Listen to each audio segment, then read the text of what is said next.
Those who cannot remember the past are condemned to repeat it. And God, do those words resonate in the world we live in today?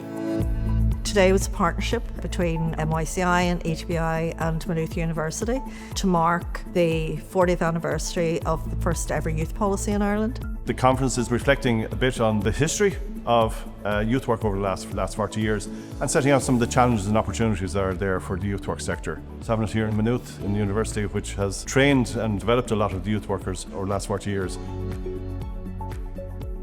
If you don't know your inheritance, intellectual, imaginative, practical, policy, whatever it might be, if you don't know what people have written or said before you, then there's a very good chance you will come up with what you are convinced is a brilliant new idea. And it may be a brilliant idea, but it may not be a new idea. 4 decades on, I think the fundamental question remains the same.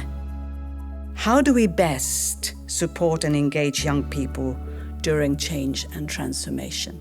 And how do we ensure that young people have the voice that they deserve to have and should have in shaping their own futures?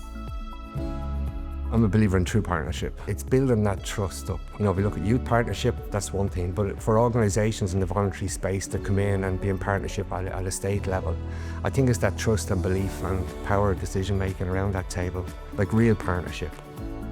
Having cross-sectoral partnerships, having working relation partnerships, and also partnering with young people is really important, because young people are the voice and we need to hear their voice, we need to honour their voices, they need to be in the middle of all of the work that we do.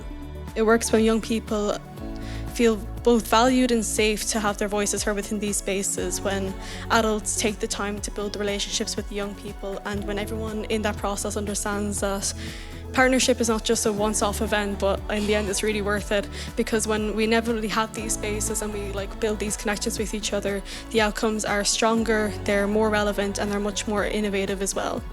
Active trust. So trust as a practice, a curiosity about each of the partners, their situations, their perspectives, their cultures, their constraints. I also think entering a partnership requires that we be brave, a commitment to bringing the best of our humanity to the process. As we reflect today, it is important to note the distance travelled, from being seen as having a charity-like status to the point now where the volunteer-led sector are seen and valued as strategic partners. For those that doubt if this is a reality, I can only speak to my current role in youth affairs, where our ambition feeds off the determination of the sector and the unyielding passion to make things better for young people. My hope for youth work is to continue to create spaces, safe spaces, but uncomfortable spaces, to continue conversations around how might we build a future together.